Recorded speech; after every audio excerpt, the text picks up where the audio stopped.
Hey, Feisty listeners, Feisty founder and CEO Sarah Gross here. I am super excited to let you all know that our brand new suite of digital courses is officially live and on demand starting June 9th.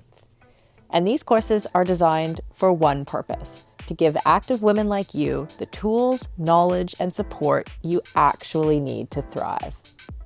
For far too long, women's health has been treated like an afterthought. But not here, not anymore. Whether you're dialing in your nutrition, building strength, navigating hormonal shifts, or just trying to stay sharp and feel like yourself, you'll find expert-led, science-backed courses built for real life and real bodies. And to celebrate this launch, you will get 25% off all courses through the end of June. Check them out now at livefeisty.com. The link will be in the show notes, because your health deserves more.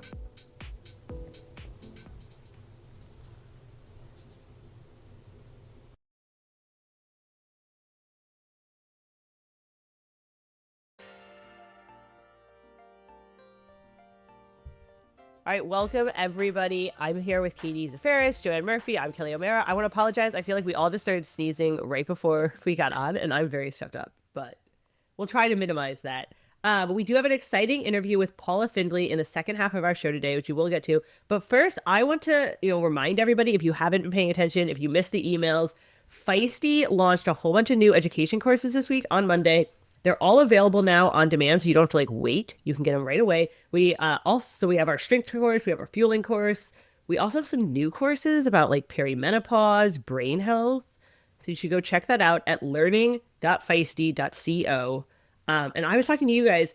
So I was at the Female Athlete Conference last week, which is all about, and the Feisty education courses are all about how there's just not enough research on women. So what's your thing that you're really annoyed about that we don't know? Mine's pregnancy. I feel like there should be more research.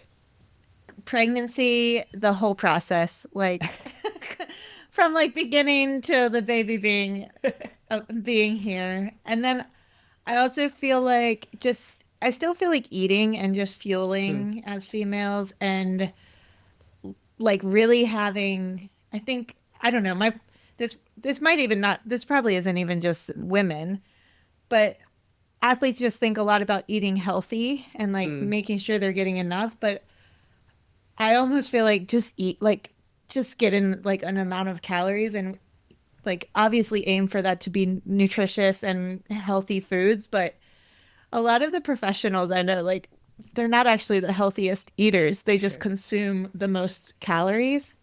So not getting lost in that side of things. I still feel like that's an issue for women. Oh, for sure. Because I've been to the Female Athlete Conference a couple times, and it's starting to go away from this, but it used to just be all about eating disorders, all about energy availability, because that is this huge, I don't want to say problem for women, because it's not our fault, if that makes sense. But there's certainly a lot of issues around even if you think you're eating enough, you're not getting enough carbs, you're not getting enough protein, or you think you're eating enough, but actually your energy's off. You're burning way more energy than you're bringing in. Yeah. And I would even delve into that a little bit further and say vitamin D, iron, all these things that we're, that the body is just pushing out, that we're getting rid of so quickly. So are we, as triathletes, even if we're eating a healthy diet, are we getting enough of the macros? Are we getting enough of the minerals and the vitamins and everything that we need to sustain the high level of training that we're doing, whether you're an age group or a professional? And even on the lower level of training, for recovery, for injury, I feel athletes think, oh, I shouldn't be eating as much because I'm not doing as much, but you're still needing to fuel your body to recover. So I think but exactly what you said, but also when you're not training as much too. And I know we were talking offline earlier about the whole thing around the menstrual cycle and kind of the lack of knowledge, really, that I feel that women, we know bits and pieces about the menstrual cycle, but we're not in tune with it. We're not eating according to our cycle. We're not training according to our cycle.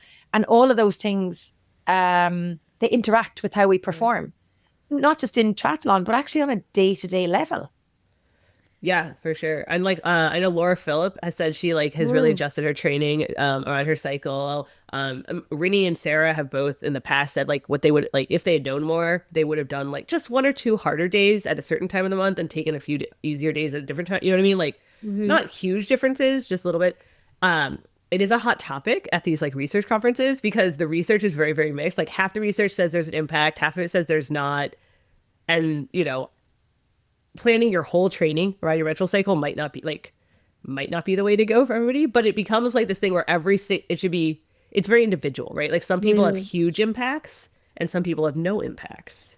Yeah, because I was gonna say I would go more with the side of like I wouldn't want my training planned at all around my menstrual cycle, mainly because like my racing isn't going to be like I'm not going to be selecting racing based off of where I'm at in my cycle, but I do think having an awareness, like it took me a long time to realize that even my focus for bike skills was so much more clear when I was like in my period or like the couple weeks after. But if it was my like premenstrual phase, I would struggle so much. And it was really interesting to me to like be able to be aware of that difference. And of course the emotional side of me, like for sure having like the awareness of like, oh, this is normal was far less disconcerting than like something's wrong with me and I'm a horrible person.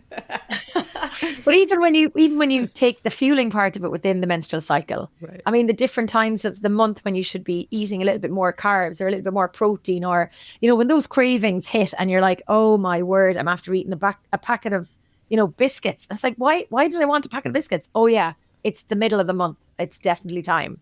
You know, you're hanging on waiting for your period to arrive. And yeah, that can all affect your training and your ability to train as well, because you're high on sugar now, but then you have the PMS symptoms and you don't want to train, you know. So I think if you're aware of where you are in your cycle and what the ideal should be when you're, you know, at different points of your cycle. And again, very individualized. There's actually a really good app in Ireland called Fitter Women, FITR Women.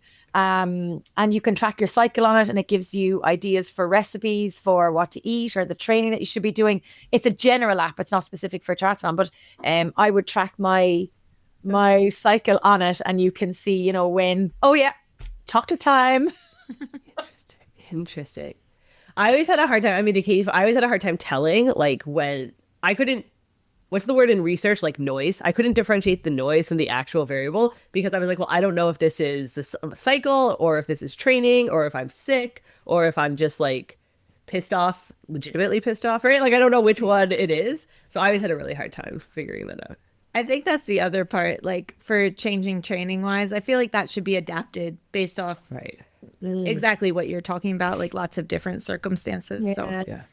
But can I ask, has there been research done on any of the professional triathletes that were racing at a high level, you know, from before they became pro to when they retired? You know, we've a lot of athletes now who've retired from professional racing, who've had exceptional careers. Has there been any like deep dive into their lives or into research about their labs over the years, or, you know, their performances? Because I think that would be very interesting to see. And the differences, we'll say, around the time of Paula Newby-Fraser and Heather Furer's time to, say, Rinny and Daniela to now Lucy, Kat, Taylor. I've definitely been reached out to by like students from universities who are doing studies, and usually they're like survey based. They're not very involved. The most involved study I've been a part of was a part of Elon University, where I was part of pregnant and postpartum runners, and they tracked me through like my pregnancy with Kimball and 2 years after it, and it was based off like running gait and strength. I think I just saw the results of that at this conference. Oh, because she saw her present. They didn't say you, but I know which study you're talking about. But yeah, Joanne, there's actually like one of the stats is that only 6% of research, sports science research, has been done exclusively on women, and a huge amount of that is like injury and energy availability, eating disorder based. So there's very, very little research on like women's performance, if that makes sense. So there are, I'm aware of like studies following some male runners and like a couple, like they did one on Christian Blumenfeld. There was like a case study on him. I'm aware of, like Katie said, kind of like group analyses on like elite runners. but tracking like a specific thing like pregnancy or like how they recover from something. But yeah, not anything that kind of like tracks the whole life. It's also so hard. It's very hard. Yes. Like even in the pregnancy postpartum one I did, like as a study person, it's like it's a big commitment to like go in and be there for like a couple hours, few hours. So They I did wish say it was easier. one to of the collect. postpartum studies, they were like, yeah, like half the people stopped coming because they were like, if you guys have any ideas on how to get people to keep coming, because of like childcare and having a new baby, they were just like, no. Yeah, it was. I was not the best study participant, and I tried so hard, but it was like a 90-minute drive away. You spent Right. 2 hours there. And it's just hard. Yeah, surely now in this day and age of AI, there has to be a way to do these things. We should just ask him. Ask ChatGPT. Ask How do we right, do it? right, I think ChatGPT was down globally today now, so you can't be asking ChatGPT too much. Okay, Copilot it is. Oh, Or man. Gemini on Google. Dude, I don't use any of those. I don't all those words you just said. I was like, sure, guys. I don't know what you're talking about. I'm new to it, but I'm a big fan now. But yeah, research, it is really, really hard. Like one of the things they'll tell you is like, it's really hard, and not necessarily because even if you're not studying the menstrual cycle, like you want to make sure that you're not seeing what you think are impacts of something else that are actually impacts from the. So you have to like measure, like you have to make sure that everyone's kind of like natural. Like you either have to know that they're on birth control or know they're naturally menstruating. You have to like track that, even if what you're really studying is bone injuries. Then you have to like make like it's very complicated. Yeah. So anyway. But they're learning more. They actually announced a brand new like $50 million institute in Boston when I was there to study women's health and performance. So Wow. yeah. And until we have like the research and the studies done, there are like quite a few female athletes who are doing like a good job of educating based off their experiences. Like Georgia Taylor Brown comes to mind. She talks a lot on like her cycle and how it impacts her, which I think is really helpful just to have those like vantage points, I guess. Yeah. Yeah, there was a big announcement today in Ireland about funding for women in sport programs. €4 million in Ireland being invested into women in sport programs for 2025. It's incredible. I'm just trying to pull up the piece here that I was reading earlier. Yeah, €4 million. That's incredible. So it's more than last year, and it's more than double of what was given by the government to women in sport programs in 2022.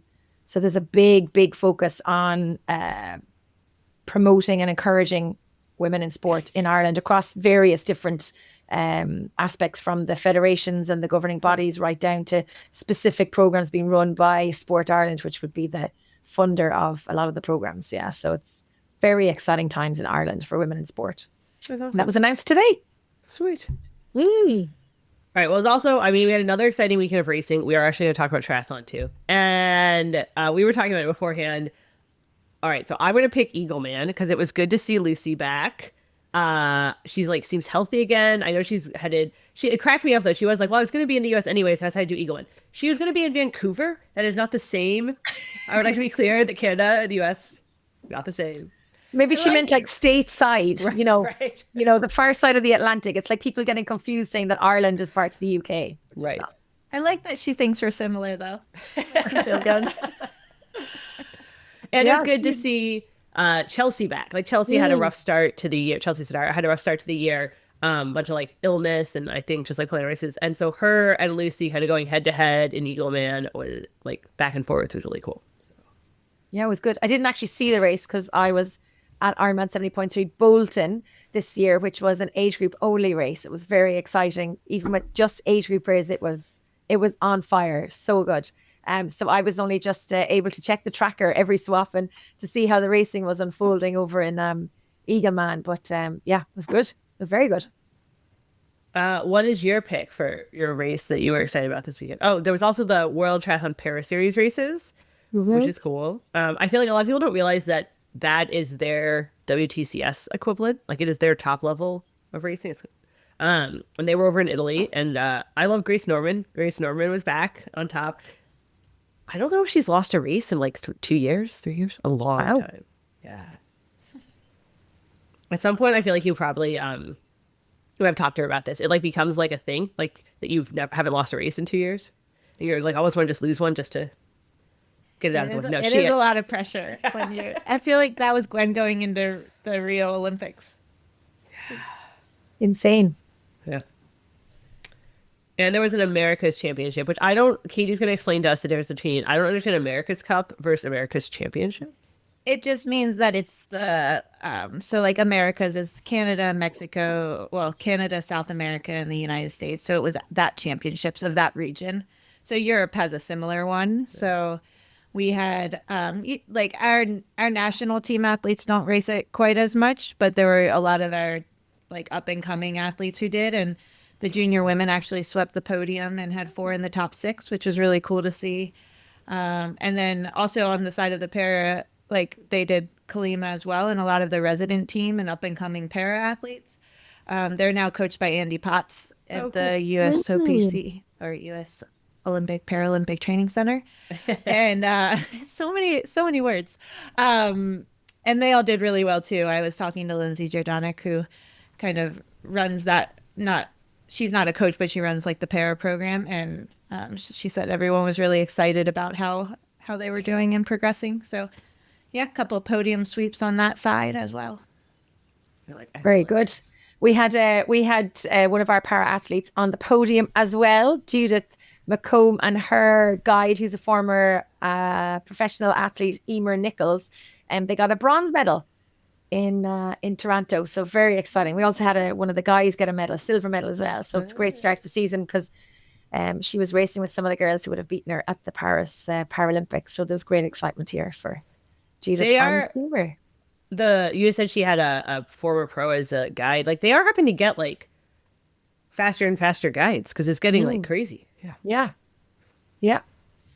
So Emer Nichols was she was a middle distance professional athlete. I don't think she never did the Olympic cycle.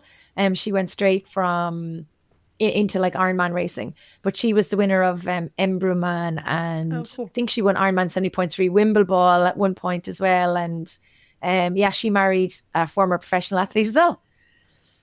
So they live in Northern Ireland, but it was great to have Emer back racing again. She was she's been racing as a guide for a couple of years now. Yes, it's good. Did you ever guide, Katie? No, right? No, you actually. What's the rules on it? No, I haven't.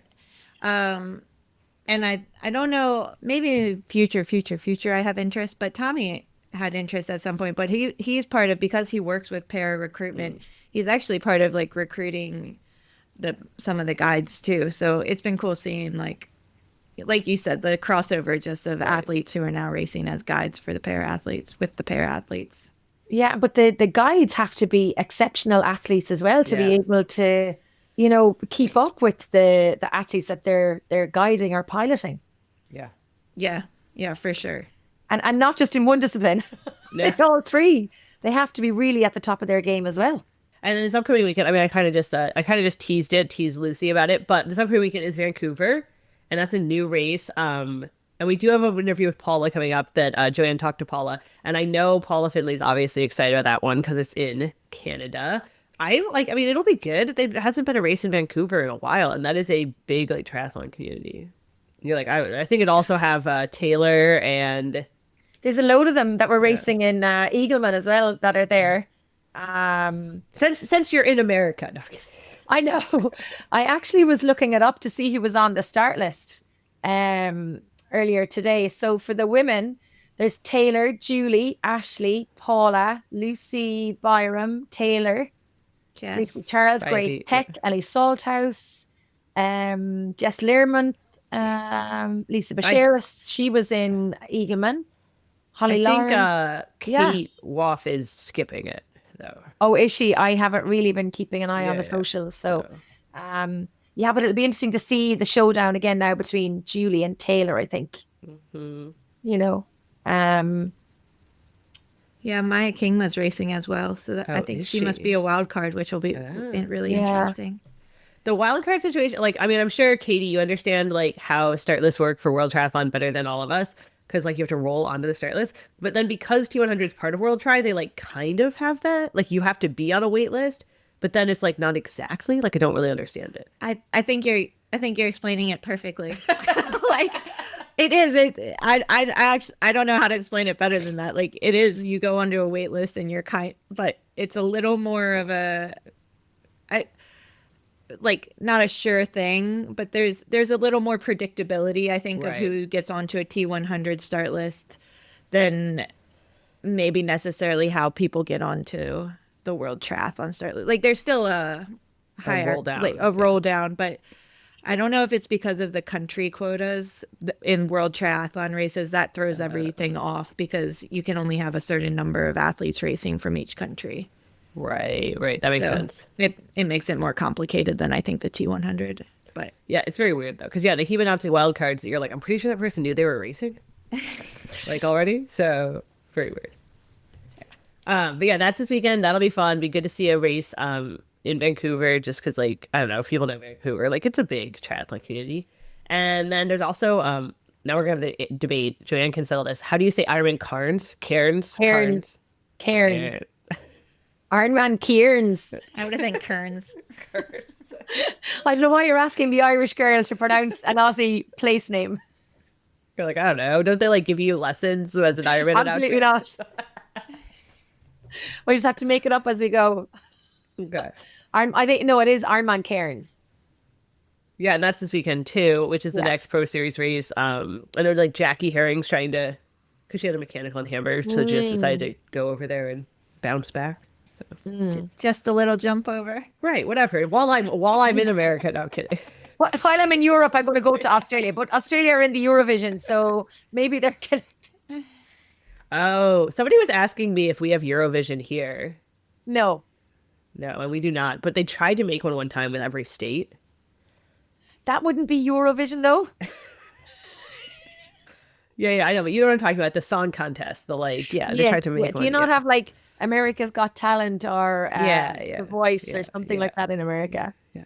Yeah, no, we've gone way off the talk again. And actually, while we're gone way off the talk, we do need to celebrate something this week because it was both of your birthdays. Yes. So it was the perfect segue into the birthday chat. So tell us, what did you do to celebrate your birthdays? Oh man, Your birthday nothing. I feel was bad. first. Mine was first. Mine was on Friday. My husband was sick, and I'm sick now, so I blame him. So we didn't really do anything. Yeah. Yeah, it doesn't get much better with us, really. So we didn't really do Did you at anything least either. get a birthday card?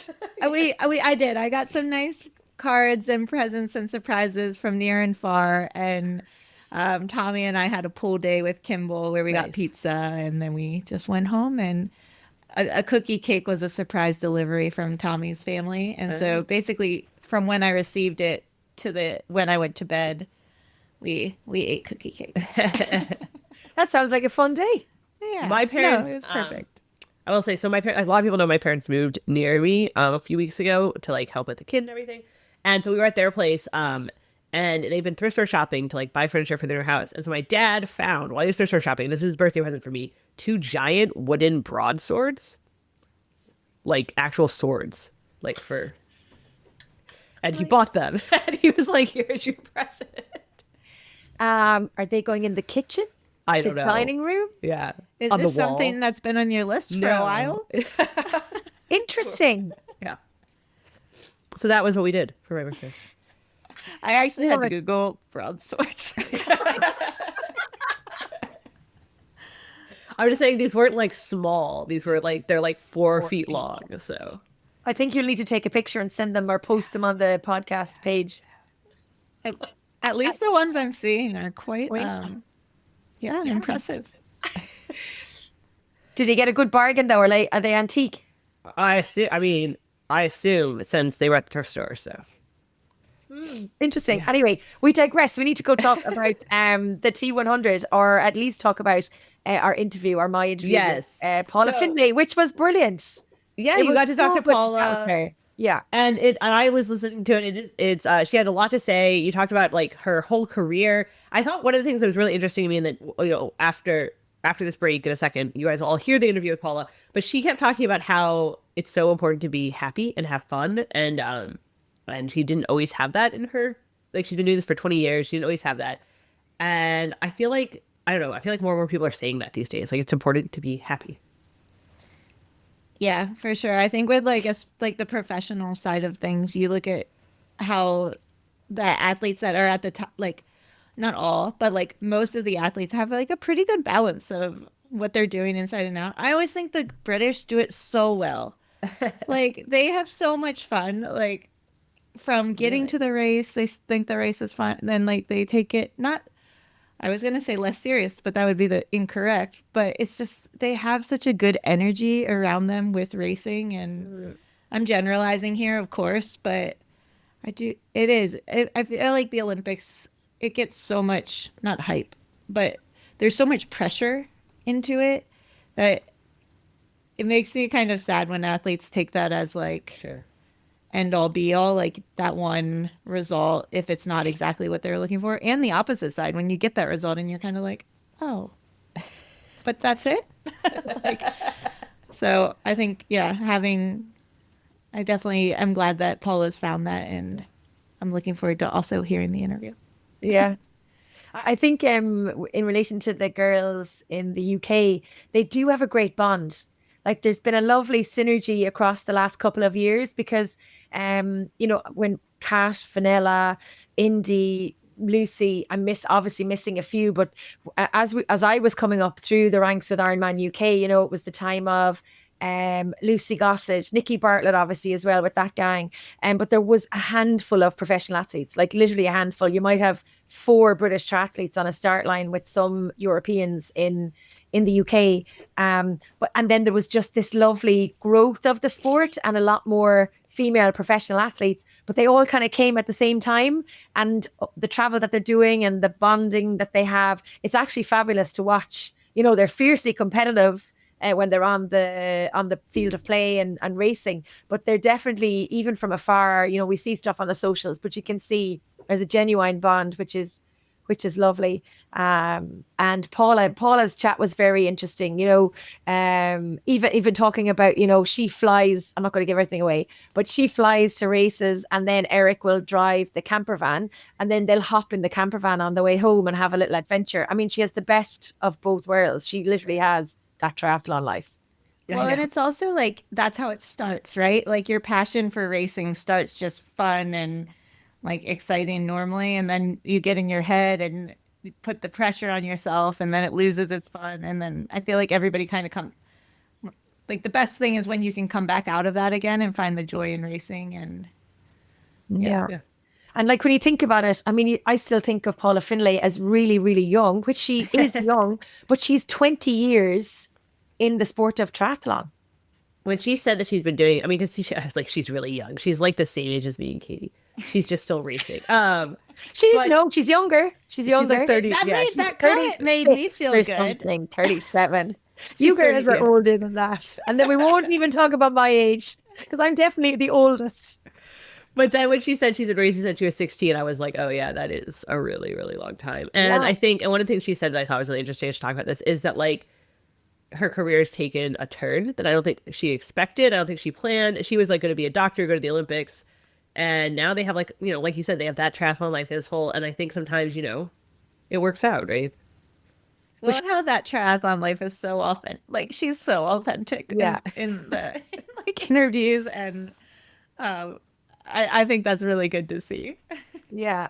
But she, even if you think about like her professional racing career, she is still on the top of what she is doing, 20 years on from when she started. So she's almost, not that she's not going to use the word reinvent, but she's managed to have that longevity with the sport, and she's still winning races. She's already had a great start to the season. Yeah. So no, it was a great interview, and we had good fun. Well, we were going to take a quick break and hear from our sponsors, and then we will have that whole interview with Paula after this break. Hey Feisties, Sarah Gross here. We are so excited to be back with you here on our new, shiny, Feisty Triathlon podcast. Thank you for listening. I am so glad you're here. I want to tell you about one of the Feisty team's favorite recovery products, Prevenex's Neurify Plus. I use the chocolate flavor myself every day to support my strength training. At Feisty, we only support brands that our team uses and products that deliver results we have seen for ourselves. Prevenex's Neurify Plus is one of the best tasting plant-based and vegan shakes I've tried, and trust me, I've tried a lot. It contains balanced protein, carbs, and fat with comprehensive, high-quality micronutrients to help fuel your health. It also contains probiotics and digestive enzymes, so it's super easy to digest and doesn't give you that bloaty, gassy kind of effect that other protein products can produce. Unlike most supplement brands, Prevenex tests everything with pharmaceutical-grade precision, and they also offer a 100% money-back guarantee. So try Neurify Plus or any Prevenex product today, and you get 15% off your first order with the code FEISTYTRY at Prevenex.com. That's FEISTYTRY for 15% off at Prevenex.com. The link will be, as always, in the show notes. Orca has been a longtime partner of Feisty Triathlon, and we've been excited to see them over the years constantly innovating to create the best wetsuits on the market. In 2022, they came out with 6 iconic wetsuits designed to enhance every swimmer's form. And now, in 2025, they've launched a second generation of those suits, with advances in flexibility and freedom of movement to improve your feel for the water and reduce fatigue. Now, the Orca wetsuits are divided into 2 categories, and in each category there are 3 suits with different characteristics and buoyancy levels. So whether you're looking for maximum buoyancy or maximum shoulder mobility or a mix of the two, Orca has a suit for you. Get ready for race season with an Orca wetsuit and use the code FEISTY15 for 15% off at orca.com. That's FEISTY15 for 15% off at orca.com.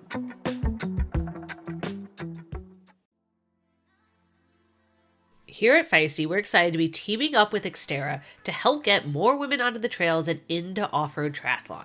Xterra offers a full schedule of off-road triathlons all around the world, from super sprint to Olympic distance, youth races.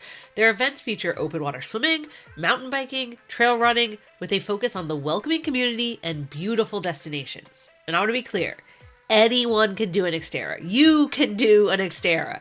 Even if you've never mountain biked before, other athletes are ready to get you to that finish line and are even known to offer a helping hand during races. In fact, we'll be doing a series of Feisty podcasts and videos with some tips and ways to get started. Stay tuned. You'll also recognize some of the most iconic names in triathlon who got their start in Xterra: Flora Duffy, Mel McQuaid, Leslie Patterson, and next year the World Championship race will return to the US with a new home in New Mexico. And most importantly, Xterra offers equal prize money, recognition, and spots to that World Championship. So if you're looking for a new adventure, hit the dirt and find a race to try at xterraplanet.com. That's XTERRA planet.com. Paula Findlay, welcome to the Feisty Triathlon podcast. We are so excited to have you on the show, and this is my first solo interview for Feisty Tri. So I'm sure that our listeners will be very entertained by what we're going to talk about this afternoon. So first of all, congratulations on a brilliant result with the T100, 4th place at the weekend, and then of course back-to-back wins. Oceanside and Ironman 70.3, Utah, North American champion once again.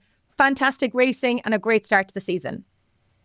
Yeah, thank you. It's been, a really good way to start the year. It's still relatively early in the season with lots of big races to come in the back half of the season, but it's definitely, easier to be motivated and train well when I've had a successful start. So yeah, I'm happy to be here. Thanks for chatting with me. Yeah. So how does the results that you've had so far in the season, and we're literally into the first week of June, how does that now set you up for the plans for the rest of the year or the rest of the season?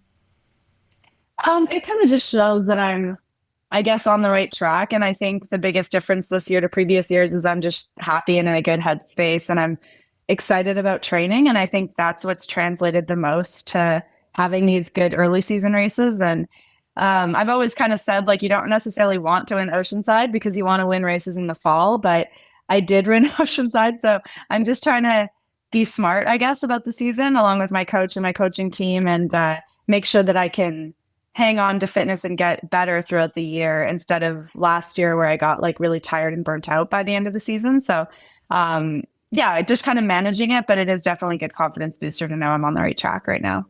Do you feel like you have a spark? Because you have a big smile on your face and you talked about winning Oceanside there, that like there's kind of like a real good spark of energy with you going into the rest of the season.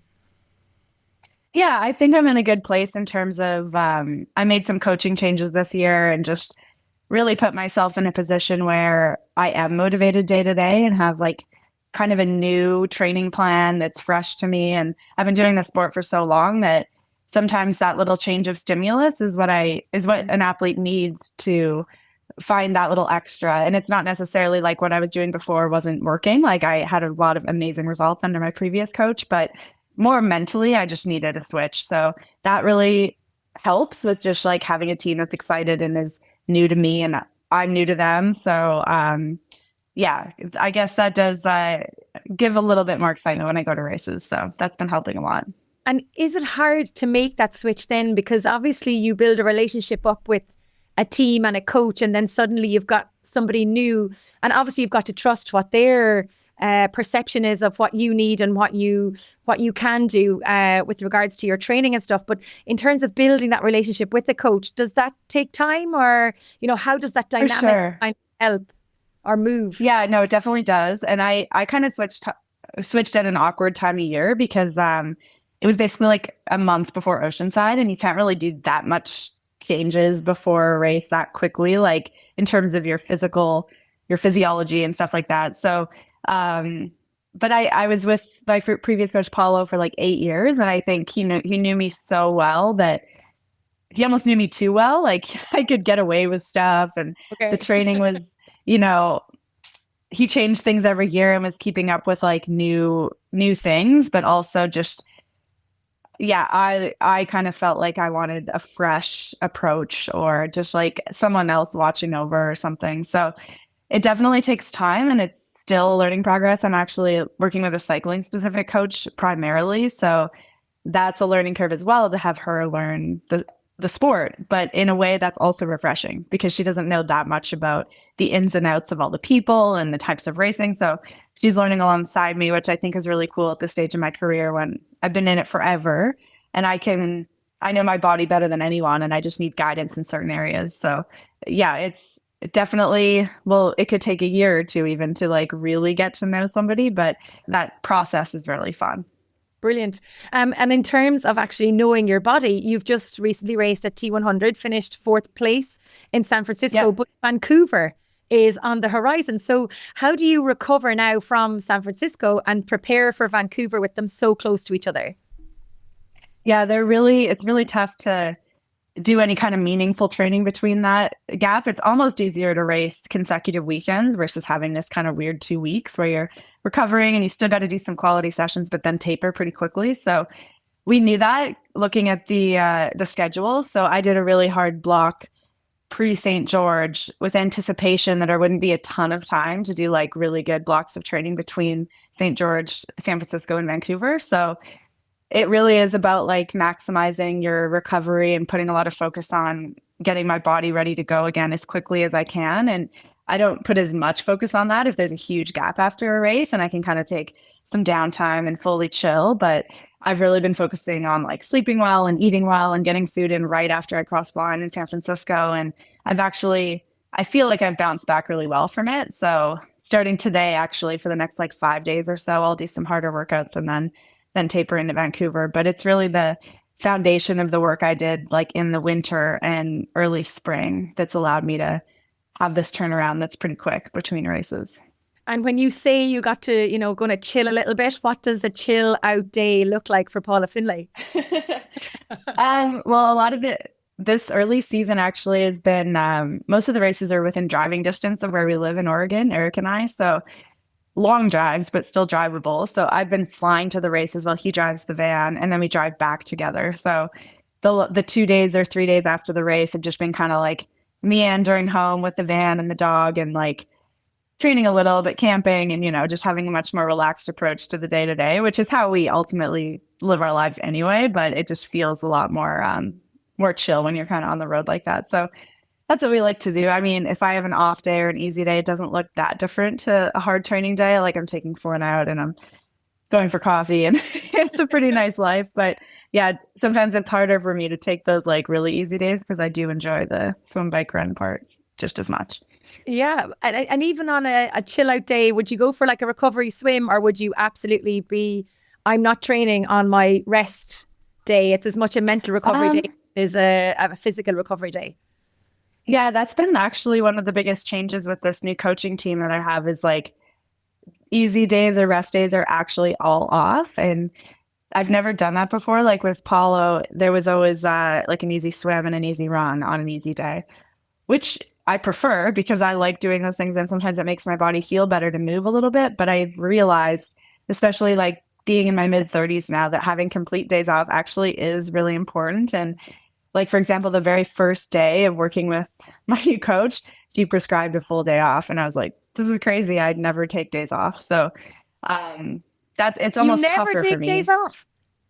I mean, I do after races and stuff, but yeah, not weekly and definitely not as frequently as now they're prescribing. So yeah, I think it is hard for athletes to not do anything all day in terms of swim, bike, run. And then also on those recovery days to not load it with other things that make you fatigued, like catching up on groceries and errands and stuff that also take energy. So just like putting a little more focus on actually recovering and then being able to do the hard sessions really well. And what about, I suppose, mental preparation and mindset training? Because we can do a lot of swim, bike and run prescription training and strength and core work and all of that. But what about in terms of, your focus and your mindset and all that side of things? Do you get coached on that also, or? I don't have a mental coach, like a sports psychologist or anything specifically. And over the last couple of years, when I was like struggling last year a bit, I thought I should probably get one because I can't just go to Eric or my mom for all my struggles. Like that's hard on them. So I definitely recognize the importance of that. But I've actually, through having this new coach, like not needed it as much, I guess. And of course, there's things I could still work on specifically with a mental coach. But in terms of my overall enjoyment and happiness, and like I'm not struggling to get out the door to train, which I sometimes was last year. So I think that's kind of taking care of itself a little bit organically through just having this change in coaching. So yeah, I'm not going to say I'm like good to go now and I'm happy and every day's great, but it's a lot better than last year. And of course there's days that are more harder than others, but that's totally normal for athletes to kind of like have up and downs. So I expect I will have some lows this year and some highs, but yeah, it's all part of it and I'm definitely used to it. And do you absolutely love the racing and training and everything to do with triathlon? Do you absolutely love it? Oh, no, I don't. I mean, I've been doing it since I was like 16 and I just turned 36. So that's 20 years of doing it. And there's a lot of years within that 2 decades where I really have no idea how I stayed in the sport. Like in terms of, I was having a lot of struggles and injuries and somehow like I must love it deep down through those struggles. But yeah, there's days where I don't want to do it or I question why I'm doing it. But ultimately what's kept me in it so long is like continuing to race really well, especially later on, like these last couple of years, as I've been really consistent and actually performing well in the T100 and still making a living at this, like better than I ever have. So doing it with Eric makes a big difference. And I definitely appreciate the lifestyle. Like if I ever think about what I'd rather do, I can't really think of anything. So I come back to that on days where I'm struggling. Like we're actually really privileged to do this for a job and to still be having really good success at it, not just like results wise, but also with like everything else we're doing in the sport. So yeah, it's definitely like a love-hate sometimes, but ultimately I do really love it. And if you think back to 16-year-old Paula, did you ever think that you would still be training and racing at such a high level 20 years later? Definitely not. I thought maybe I would I mean, I was in the short course world back then, so racing junior and then U23, and I wanted to go to the Olympics, which I ultimately did in 2012. And I thought that my career in triathlon would be Olympics focused. So I'd go to London, maybe Rio, maybe 2020, and then retire. And that was my big focus. I never really saw myself transitioning to long course, or I guess at that age wasn't even aware that you could make a career out of this, because I never thought of it as my job back then. I was still a university student and I wanted to be a doctor, and I had these big goals to be an Olympian and to win an Olympic medal, but I never thought like, this is how I'm going to make my living.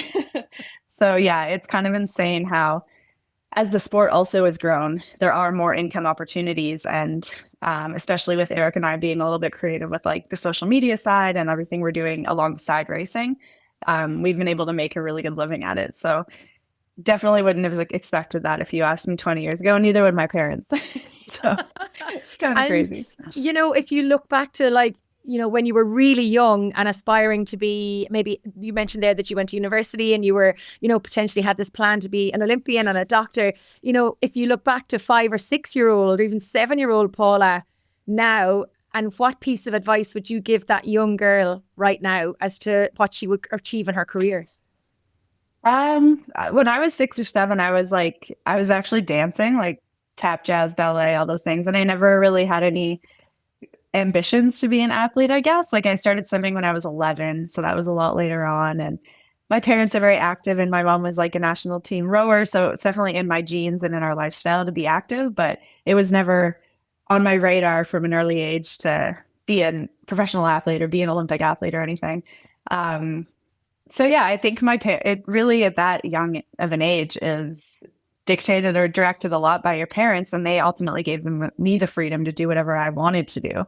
And that was dancing at that time. And there was no pressure to join swim team or stay in swimming or start running. Like that was all kind of my own motivation that kind of kept me in those things once they like provided me the opportunity to. So yeah, I do credit my parents obviously like enormously for being able to find a sport and to have success in it. And it's definitely not a conventional path to take in life to continue to race into your 20s and 30s, but they've been, supportive since I was really young. So that's been the biggest reason that I've been able to do it so long, I guess. That's fantastic. And you know, when you look at your results, you've had some incredible results over the years.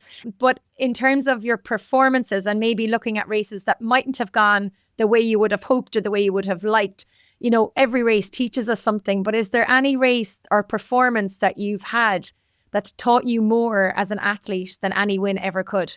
You know, maybe a performance that didn't go your way.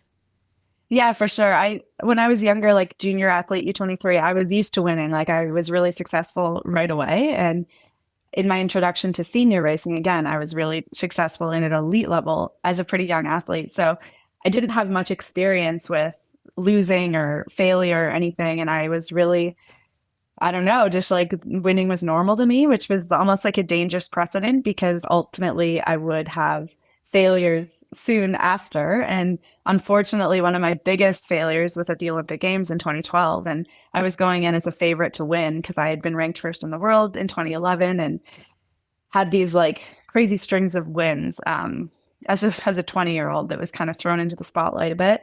And I ended up coming last at the Olympics and like pulled off the course, and I wanted to stop and I was crying. And it was like this big media story in Canada, which thankfully I didn't see that side of it because I was in London, like kind of sheltered from it. But it was a big story about how I was, a medal favorite who ultimately ended up coming last. And I did learn a lot from that race because I did finish, and I stopped so many times on the run course, like being lapped by the leaders that I was supposed to be racing with. And it's taken me a long time, like even to this day, I haven't fully like wrapped my head around it. But I think as time goes on, I've appreciated the fact that I did actually finish. And it would have been so easy to just quit and stop and DNF, but staying in it and getting to the finish line was ultimately like one of the best things I did because, I'm an Olympian now. And I think back then I didn't care if I was an Olympian. I just wanted to win the Olympics. But now 20 years removed from it or 18 years removed, I'm actually like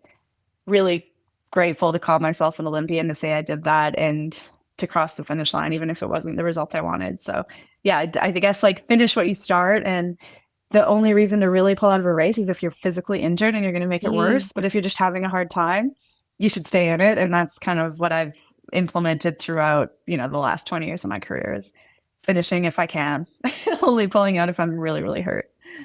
And that Olympic performance as well, I'm sure, staying in the race when probably every single fiber of your being was saying, quit, give up, don't finish. That probably showed more courage and grit and determination than actually, finishing higher up in the rankings would have done. Yeah, and probably taught you more sure. as well about yourself in terms of your ability to just endure. Yeah, and at the time, I did not think of that. Like, oh, I'm so resilient and I'm so tough for finishing. Yeah. But of course, that's what everyone else thought of it. So I think like in terms of just being a role model or having people like look up to me, that was the best thing I could have done because yes, it does show that quitting is not an option and all these like stereotype things that we all say. But of course, in the moment, that's not what I was thinking. I wasn't like, wow, I'm so tough for finishing. But it did definitely highlight that lesson that, yeah, persevering and like not giving in when your body really wants to stop is a good thing, usually. You mentioned their role models and you've mentioned your mum quite a few times in the conversation. Is she the biggest role model that you would have? Is she one of the biggest female influences in your life, or would there be any other females that might have, been your role models when you were growing up? Yeah, it's a lot of my coaching team and everyone around me growing up were males. So it was, I didn't really have many female coaches or role models in that sense. I really looked up to like Simon Whitfield and, a lot of the guys that were really racing well for Canada back when I was a junior. But for sure, my mom, in terms of just being there through all of it. And I think when I was struggling as a teenager in the sport and having these like lows after the Olympics, she took the brunt of it like almost more than me because I had these blinders on and I just wanted to keep racing. And I'm like, I can get back to where I was. But she was the one watching her kid like struggle and go through these horrible times. So I think my parents probably wanted me so badly to just like stop and go to school and like find happiness elsewhere. But yeah, they never really showed me that. So just having the freedom, I guess, to continue to see what was possible and support me in my journey. And they still have a hard time like watching me race. Like they don't even watch the Ironman feed now. They just like, if I'm doing well, Eric will tell them and then they'll go watch the run. But they get so nervous about watching me race that it just means a lot to them as well. So for sure that my mom is the biggest role model. And she was an athlete, not quite to the level I am, but she was on the national team growing up as well for rowing. So she gets it. And she definitely understands triathlon now because of me. So she knows all the ins and outs. Has she ever done a triathlon? Has your mom ever Yeah, done actually, when I started as a junior, my parents both kind of got into it, like not super seriously, but my mom doesn't love going fast on bikes. And I think that's where I got my nervousness from on the bike. So she's a great athlete, obviously with a huge engine, but yeah, just never really stuck with it. But my dad did a couple, and my dad was a runner, like sub 3 hour marathoner type without really training hard. He's just like a natural runner, which is probably where I got it from. And so they've dabbled in it, but they're definitely not still racing triathlon. Although my mom's involved in other ways, like she's helped race direct a lot of the WTS races in Edmonton, and she's good at that. But yeah, not as much the racing. So it's a family affair. Definitely, yeah. I was going to say it must be in your genes. That's why you're such a great athlete. But, you could have decided probably to become a professional dancer from your dancing days. So where does the drive and the commitment and the passion for triathlon come from? Yeah, I was at this point in like 11th grade maybe or 12th grade where I had to decide between competitive swimming, which I was really serious about, or dancing. And I never really saw a future in dancing. Like it's really challenging to find a way to make that your career unless you go like to the National Ballet or something, which I was never that good at dancing. I loved it, but I was never like the best in the class or anything. So I made that decision to put that aside and then focus more on competitive swimming, where I could go to university with my friends and be on the varsity team. And that's the path I took for that reason. But I guess like I was so used to being an athlete growing up through high school and through university. And it was like I was studying and I was training, and that was all I did. So it just became the normal for me. And I was so busy. Like looking back now, I don't know how I balanced like a full course load with training, 25 hours a week or whatever it was. I was swimming with the swim team and running with the varsity track or cross country team. So I was like bouncing between workouts, after school and stuff. And I think that having that period of like extreme training and busyness and no downtime allowed me, now that I'm not at school anymore, to like actually appreciate and absorb the training and be really organized and efficient. And I think that's what being a student athlete teaches you more than anything, is being efficient and being really, really disciplined with your time. So yeah, I think those are the best, most like formative years of my life as an athlete were when I was a student athlete, and there was no time to waste. And of course, you and Eric are building this massive, fantastic community and empire with that triathlon life. And you're married nearly a year now. Is that right? Was it August last year you got married? Yeah, I guess it's almost been 10 months. So yeah, feels like we've been married forever because we've been together for a long time. But yeah, we finally did have a wedding last August, which was really nice. And if it weren't for Eric, I really don't think I'd be still doing this. We kind of met around the time where I was still a little bit dabbling in short course, but trying out 70.3. And he was in the same position as me because we're exactly the same age. And he went through the Olympic dream chase. He never actually made it to the Olympics. He was the alternate in Rio, but similar path to our careers, and found 70.3. And like, he was really good at it early on as well. So we kind of like learned that distance together, and like the freedom that racing long course offers you versus being tied to a federation. And racing all over the world out of a suitcase as a short course athlete is much different than being able to pick your own schedule as a middle distance long course athlete and find your own sponsors and all the things that come along with that. So we really learned that together. And I think without him, I don't know if I would have stuck with it. I think I may have been like drawn back to school or, wanted to find something totally different to do, but it made it really fun and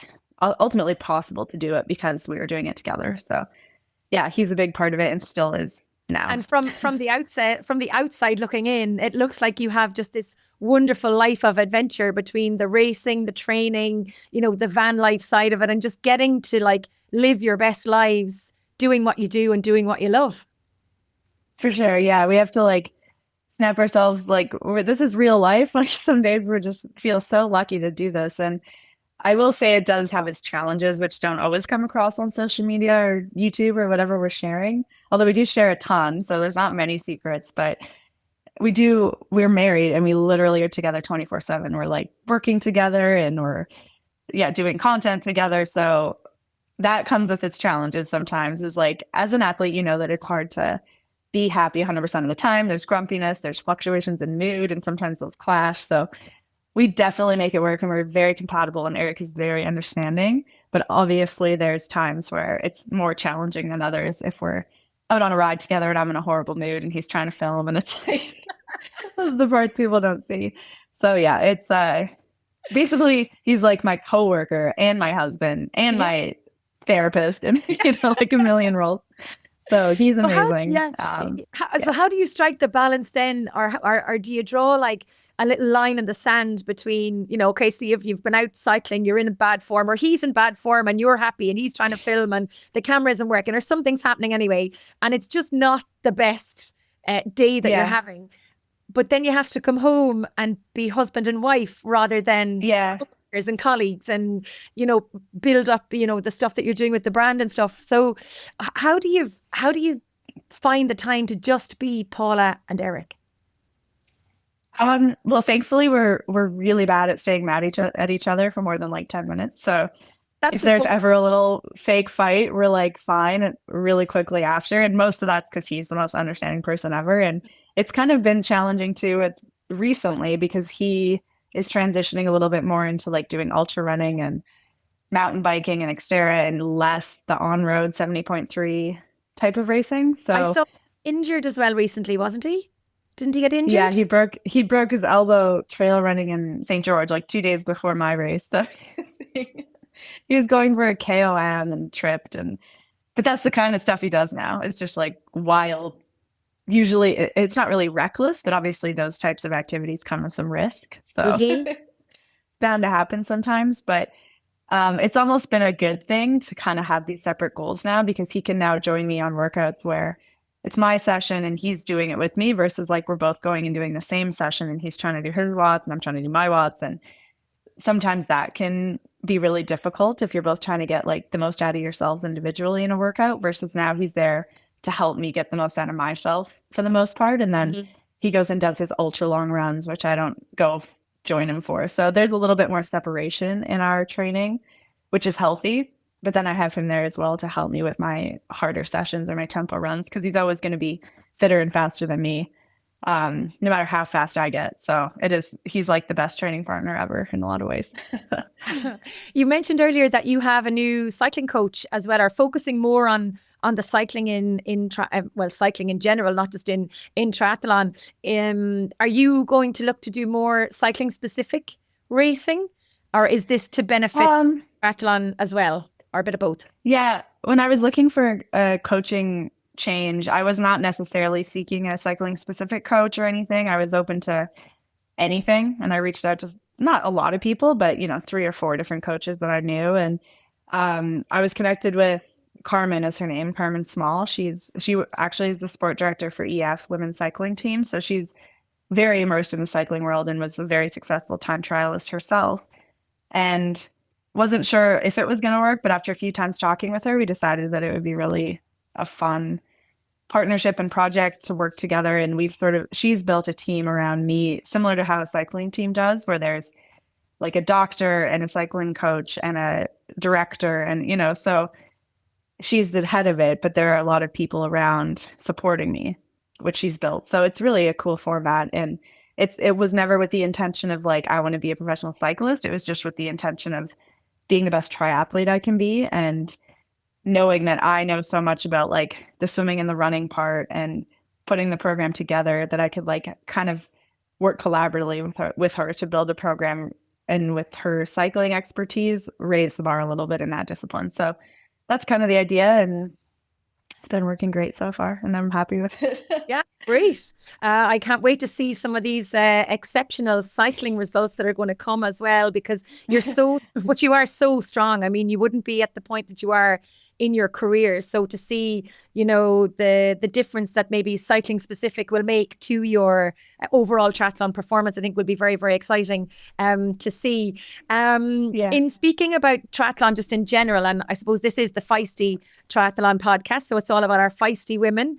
In general, in the sport of triathlon, what would you like to see change maybe with regards to supporting female athletes in the sport?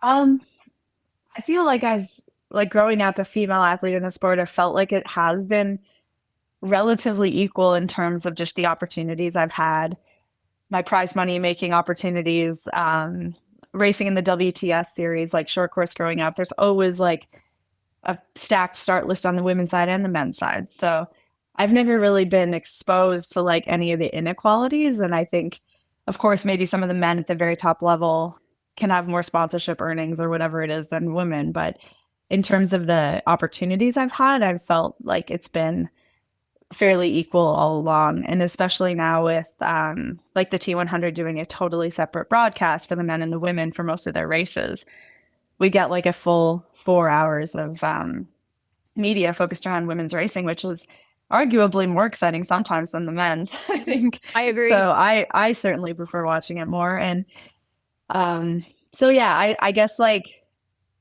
obviously there's less participation numbers on the age group side for women versus men. And I think that stems a lot at a younger age, like having young girls get in the sport at the age that I did, for example, and just ultimately having role models that are women and watching our sport when the athletes are younger is so important just to like feed the next generation of people. And when I kind of phased out of short course racing, there weren't that many women next in line to kind of take that spot of like being the top female short course athlete in Canada. And we never really had that much success at an Olympic Games after I left. So it does start from the bottom. And I think there's hopefully that can continue to grow as federations put more focus into like whether it's scouting women athletes or having the NCAA triathlon program. That's really good for the sport too, especially in the US. So there's areas of improvement, but I haven't personally felt like it's been totally unfair or anything through my career. And then if you look at the athletes maybe that inspire you, is there anybody in particular that you look up to or that you did look up to? For sure. Yeah, when I was growing up, actually, Kirsten Sweetland was a similar age to me, maybe like a year older, but she was like winning all the junior races and stepping up to elite. And I just wanted to be her. Like, I thought that it was so cool to like see her training with Simon Whitfield and be so dominant as a really young athlete. I also looked up to Holly Lawrence a lot as I was getting into 70.3 because she was winning every race on the planet, and she was the world champion in 2016, was kind of when I was transitioning to long course. So we've become good friends over the years, but she was definitely one that I looked up to. Lindsay Corbin, I looked up to her a lot in the Ironman world, and not just her results, which were amazing, but also just the way that she lived her life and with Chris and her dog and living in Bend. And we've sort of like adopted a lot of their life in our own life, which is cool. So yeah, there are a lot of women athletes. Heather Jackson's still a good friend of mine, and I still look up to her in terms of her crazy stuff she's doing now off road. Unreal with was it the Unbound there? Like, what a race, what a result. Yeah, she's doing like the ultra long stuff now, which is really inspiring. And knowing her and training with her, like, it's not totally surprising that she's good at that. She could just like go forever, literally. But still crazy cool to watch a triathlete transition to this other world and be really dominant. So yeah, tons of female role models. And I mean, in terms of the male side, Simon Whitfield was always just like the biggest role model because he won 2 Olympic medals as I was growing up in Canada, and he was always the guy for triathlon in Canada. And I wanted to become like the female for triathlon in Canada, which didn't happen to the level that he did, but I think it did a little bit through my results as a young athlete. So yeah, those are the main people. Yeah. We're nearly at the end of our chat. One of the questions that we always get is pieces of advice from the pros for the age groupers or for young female triathletes maybe. And because you started out so young and have stayed in the sport so long, what advice would you give to somebody who has a daughter maybe who's looking to get into the sport of triathlon, maybe very young again? Yeah. I mean, it's a bit cliche, but I think enjoying it is the biggest piece of the puzzle. And I went through so many years of not enjoying it. And really, even when I was winning races, I wouldn't say I necessarily like took time to enjoy the success I was having as a young athlete. And when you're in your teenage years and you're winning races or you're having the success like consecutively, it becomes the norm. And I think that we can often just like lose sight of how cool it is to be doing this, not necessarily even just winning, but just completing stuff as a young athlete, like celebrate that and know that you don't have to be the best at a young age. There's a lot of athletes who started pretty okay and then progress and get better in their later years or in their 20s or 30s. So that's also really cool to watch someone like Laura Phillip, who didn't start the sport till she was a lot older than I was when I started the sport. She's relatively young in terms of years in triathlon. So it's never too late to like jump into it for maybe even another sport. If you have a good background of aerobic fitness and drive and competitiveness, that can transition to triathlon no matter how old you are. Even if you're an age group athlete who's a little bit older and wants to just get into their first one. So it's really this cool sport where you're never too old to try it. And when you're younger, you really just have to take the time to like enjoy it, because if there's too much pressure and too much, you can start to like develop these negative habits of like doing things to get faster that aren't necessarily the best for you as a young athlete, like eating habits and just all these toxic things. So just like finding good female role models and looking up to people that have done it the right way and celebrating every small success you have is, I guess, the best piece of advice I could have for anyone of any age. It's great advice. And then it brings me into our final question. Of all of your race performances and results, which one are you most proud of and why? Oh, that's hard. I think like most recently winning the PTO Challenge Daytona in 2020 was probably what I was most proud of, aside from like a lot of the races I had when I was racing short course and, exploding on the scene a little bit back then. But that was almost easier because it was just happening and I was winning and winning and winning, and that was normal. But the Daytona race was a result that was after a lot of years of struggling and like unsure if I'd ever be good at long course racing and non-draft racing. And after a year of COVID where no one raced for like 10 months. So to be able to take that year in 2020 is almost like a reset. Like I was still training really hard and I still wanted to be out every day pushing myself, but I never had the pressure of racing every other week like I do now, or like I did for the last 16 years of my career before that. So it was a really refreshing opportunity to just do it because I actually did love it and not because I have to go win this race and I have to make money and there's this pressure externally. And it allowed me to just be really happy all year and go into Daytona with a totally open mind, no idea what anyone else was doing, how fit they were, and surprise myself by winning. So I'm really proud of not just that race, but that entire year and being able to lead up and be in that kind of shape after kind of a strange year for everybody. And I know COVID was really challenging for a lot of people and not a good thing, but for me personally, it was actually like a very good break in terms of my career and just having like a year of nothing in a 20-year career. So yeah, that's right. That's probably my most proud. Well, thank you so much for sharing so much with us today and for joining us on the podcast. It's been a pleasure. Yeah, thanks for having me. That was fun.